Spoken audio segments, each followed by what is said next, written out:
안녕하십니까. 기초간호 임상실무 라니 간조스쿨에 오신 것을 환영합니다. 오늘은 지난 시간에 이어서 오늘은 식사도끼에 대해서 설명을 드리겠습니다.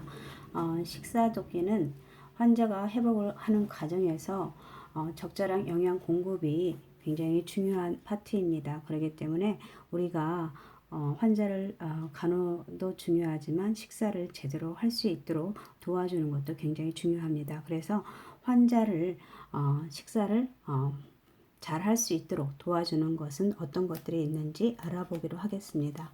그래서 일상적인 식사 도끼는 어떤 것이 있냐면 환자를 우선 준비시켜야 되는데요.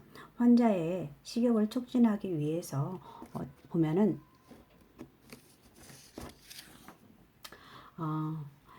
물로 입안을 헹구어 주어야 되는데 구강간호를 해주는 것이 좋고요.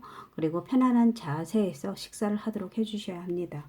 그래서 가능하면 환자를 식사 전 몇 분 전에 일어나 앉아 있도록 한다든지, 일어날 수 없는 환자는 옆으로 눕도록 해서 편안하게 베개를 받쳐줘서 식사할 수 있도록 하고, 보행이 가능하다면 의자에 앉아서 먹도록 하는 것이 좋습니다.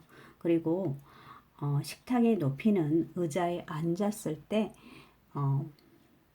대상자의 윗부분이, 식탁 윗부분이 환자의 배꼽 높이에 오게 하고, 그리고 식사 시간에 고통이 없도록 해줘야 되는데 식사 전에 불쾌한 시술, 주사를 놓는다든지 아니면 드레싱 같은 것을 하지 않는 것이 좋고요.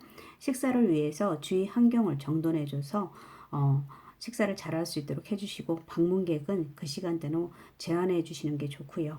그리고 연화 곤란이 있는 환자에게 타액 분비가 증가해서 흡연을 유발하기 때문에 신맛이 강한 음식을 제한하고, 그리고 상체를 일으켜 음식을 소량씩 천천히 제공해야 흡인이라든지 살해를 예방할 수 있습니다. 그리고 연화 곤란 환자에게는 구강 음식 제공할 때 청색증 같은 것을 주의 깊게 관찰하셔야 되고요. 그리고 식사 시에 음식이 기도로 흡인되었을 경우 가장 먼저空기침을 유도하게 하시는 것이 좋습니다. 그래서 유동성 음식이 흡인성 폐륜을 잘 유발시키고 기도 하지만 고용성 음식도 흡인성 폐륜을 유발시키기 때문에 음식물을 줄 때 주의하시는 것이 좋고요. 이게 일반적인 식사 도끼에 대한 설명이었고요. 다음은 편마비 대상자 식사 도끼에 대해서 설명을 드리겠습니다. 그래서 보통 이분들은 음식을 섭취를 스스로 할 수 없는 환자의 독립심을 길러주기 위해서 필요하다면 특수 도구 같은 거, 손 같은 거라든지 아니면 수저가 조금 더 길다든지 아니면 수저가 꺾여 있는 수저들이 있습니다. 이런 특수 도구, 이런 것들을 이용해서 환자 스스로 할 수 있도록 해주시는 것이 좋고요. 그래서 대상자들의 마비른 쪽을 지지해서 바른 자세에서 식사할 수 있도록 하고, 그다음에 저작이 편한 쪽으로 식사를 하시는 게 하고요. 일어나지 못할 경우에는 건강한 쪽을 밑으로 해서 옆으로 누운 자세를 취해 주시면 좋고요. 그리고 일어나지 못할 경우 건강한 쪽을 밑으로 해서 옆으로 누운 자세를 취해 주고, 누워있는 상태라도 식사 시에 가능한 한 환자의 머리를 올려주고 침대를 약을 30에서 60도 반자의 정도로 해주시고요. 그리고 머리를 약간 숙이고 턱을 당기면은 음식을 삼키기가 쉬워집니다. 그리고 머리를 올리기 어려운 환자는 옆으로 눕히고 등에 베개를 대고 얼굴을 간호조무사 쪽으로 돌려주시는 게 좋고요. 그리고 다음은 비관 삽입인데, 어떤 환자들한테 위관이나 비관을 삽입하게 되냐면 보통 무의식 환자나 구강 섭취가 불가능한 환자에게 영양액을 주입할 때, 그리고 또 위장 감압을 위해서 혹은 검사 전에 위장 내에 있는 물질을 흡인할 때, 또는 위장 출혈 여부를 확인하고 출혈량을 모니터할 때, 그리고 독성 물질을 섭취한 경우 위세척을 위해서 모두 위관을 삽입하고 있습니다. 그래서 보면은 보통 체인은 자이나 반자이 쪽으로 앉아 있도록 하시는 게 좋고, 그리고 위관에는 L튜브라고 해가지고 그런 것들이 플라스틱 위관이 있는가 하면은 고무관으로 해서 부드러운 것이 있습니다. 플라스틱 위관 같은 경우는 보통 코 비공 쪽으로 들어가게 될 때 너무 딱딱하기 때문에 대상자들이 점막에 손상을 입힐 수가 있어요. 그래서 약간 부드럽게 하기 위해서 따뜻한 물에 담가 놓는 것이 좋고, 그리고 고무 위관 같은 경우는 너무 말랑말랑해서 비공으로 들어갈 때 잘 들어가지가 않습니다. 그래서 그럴 때는 약간 얼음물에 팁을 담가 놓게 되면은 약간 딱딱하게 되거든요. 그래서 한 12에서 15분 정도 그 정도 담가 놓으시면 딱딱한 상태로 지을 수 있습니다. 그래서 일단은 이거 하기 전에 대상자들한테 설명을 해야겠죠. 의식이 있다면. 그래서 해야 되고, 그 다음에 이거는 외과적이 아니라 내과적 무균수이기 때문에 비닐 장갑이라든지 그냥 일회용 장갑을 끼고, 그 다음에 콧구멍 조직 손상 여부를 확인하고, 그리고 위관을 준비해 주고, 그리고 이관 삽입 길이를 재는 것이 중요합니다. 위관 삽입 길이는 코끝이나 귓볼, 검상돌기를 해서 거기를 재주고, 그리고 그쪽 부위에 대해서 그 웰튜브에 넘버가 있거든요. 번호가 있으니까 거기에다가 테이프를 붙여 놓으면 거기까지 집어넣어 주시면 삽입하시면 됩니다.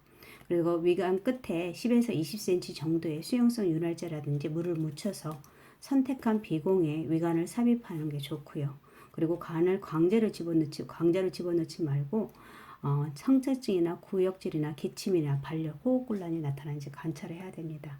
그리고 표시된 부위까지 삽입되면 위관의 위치를 확인해야 됩니다.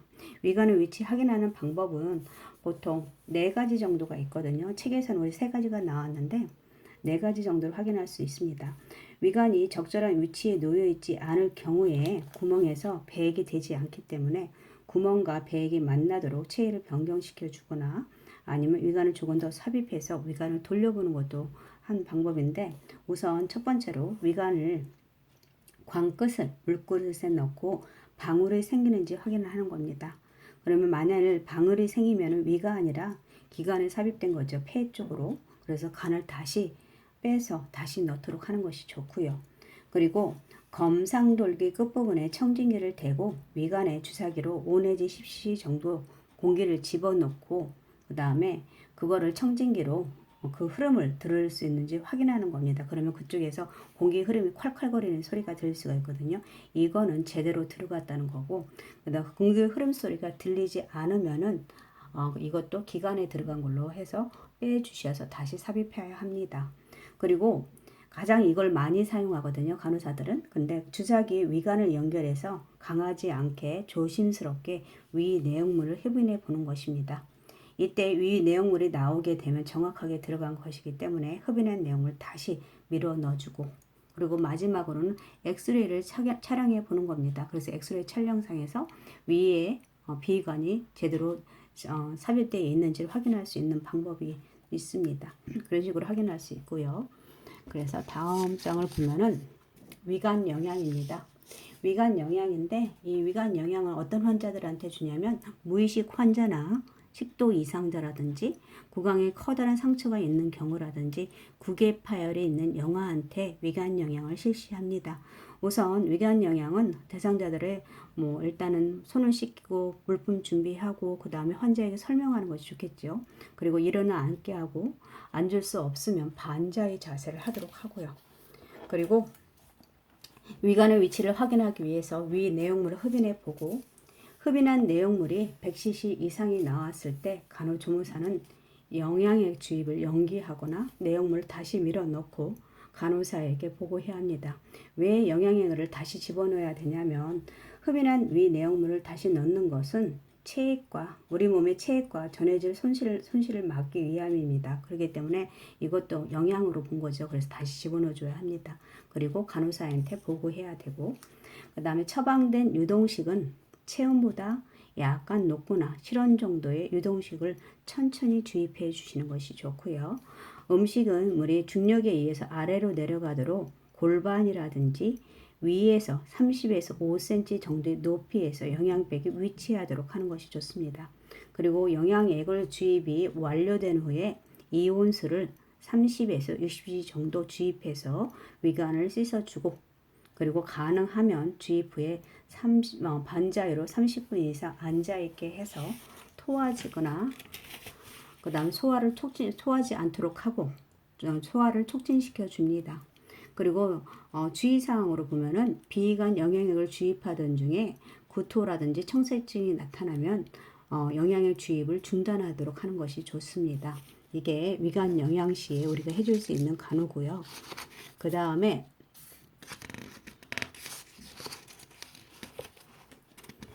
잘 안 넘어가네요.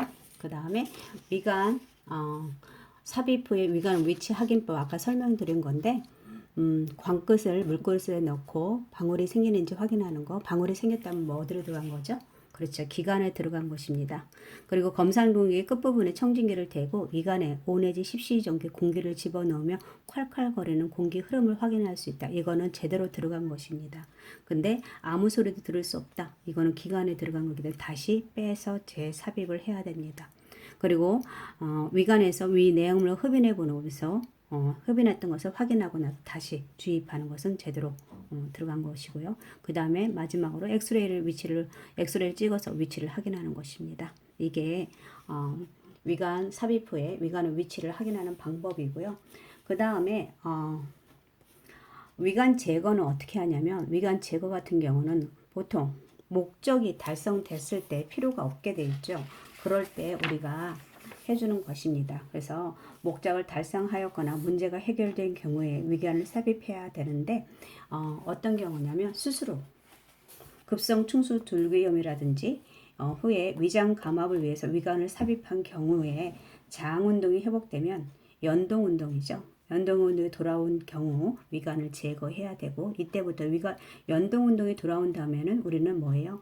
음식물을 줘야 됩니다. 미음부터 시작해가지고 그 다음에 위장 출혈이 멈췄을 때 위장 출혈 정도를 측정하기 위해서 위관을 삽입할 경우 더 이상의 출혈이 없으면 위관을 제거해야 되고요. 그 다음 장폐색의 징후가 없어지고 흡인되는 위액의 양이 감소된 경우 위관을 제거해야 됩니다. 이런 경우도 위관의 제거의 목적이 되겠죠. 그리고 비강 점막의 손상이나 위벽 손상으로 위관의 위치를 바꿀 필요가 있을 경우 비관을 제거해야 하는 경우도 있습니다. 그래서 이런 경우, 그래서 이거는 손을 씻고 필요한 물품을 준비해주고 대상자한테 이거 준비하고 대상자한테 협조사항을 설명해야 되고 그리고 의사소통을 할 수 있는 수화 같은 것도 서로 먼저 알아둬야 되고 그리고 환자에게 자위나 반자위를 취해주고 가슴 위에 일회용 패드나 수건을 대줘서 분비물로 인한 환자복이 더러워지지 않도록 하는 것이 좋고요. 그리고 흡인기와 위관을 분리하고 한의에서 안전펜을 빼고 코에 붙은 반창고 같은 걸 제거해 줍니다. 그리고 위관을 제거해야 되는데 선택적으로 20에서 50cc 공기를 간에 서서히 주입하고 환자에게 심호흡하게 한 후에 호흡을 참게 합니다. 그래서 20에서 50cc 공기를 넣어주는 이유는 그 관에 남아있는 그 음식물이 위관 영양액이 있을 수 있으니까 그걸 위에 남겨놓고 오자는 것입니다. 그래서 그렇게 해주고 그 다음 장갑을 낀 손으로 관을 꼭 쥐고 한 번에 신속하게 해서 부드럽게 간을 빼도록 하고요. 그리고 제거한 간은 즉시 플라스틱 주머니에 담고 환자에게 구강 간호를 실시해야 합니다. 그리고 손을 씻고 간호 기록지에 기록하면 됩니다. 그래서 우리가 그리고 또 하나는 비관을 하고 삽입하고 있는 환자들한테는 간호를 개인 위생간호를 구강간호와 비강간호를 같이 해줘야 합니다. 네, 오늘은 여기까지 하고요. 문제풀이를 한번 들어가도록 하겠습니다. 문제풀이는 첫 번째 보면은 위관 영양을 할 때 취해줄 체이라고 했는데 어떤 게 좋을까요? 우리 반자이겠죠.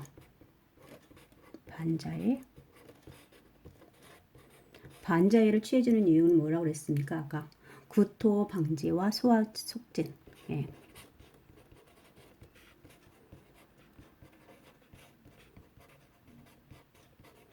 촉진을 위해서 비관의 삽입 길이는 얼마나 된다고 그랬죠?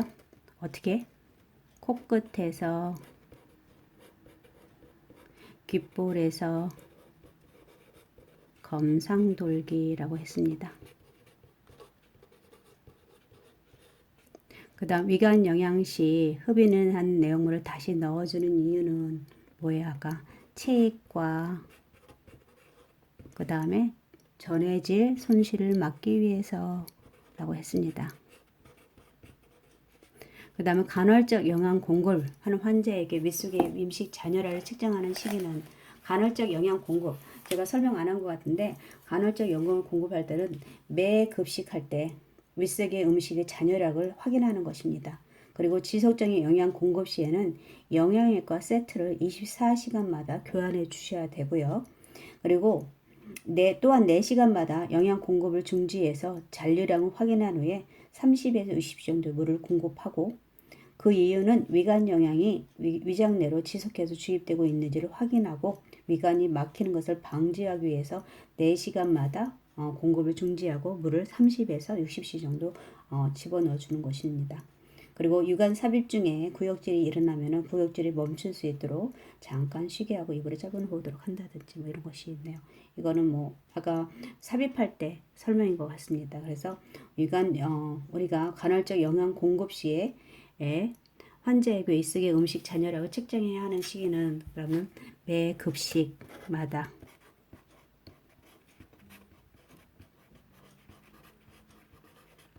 위관 영양이 필요한 환자는 어떤 환자였죠? 무의식 환자, 식도 이상 환자, 그 다음에 구강 쪽에 문제가 있는 환자라든지 아니면 국외 파열이 있는 영아 환자라고 했습니다. 오늘은 여기까지 여러분들하고 같이 수업을 했고요. 다음 시간에는 배변 독계에 대해서 설명을 드리겠습니다. 오늘 함께 해주신 선생님들 감사합니다.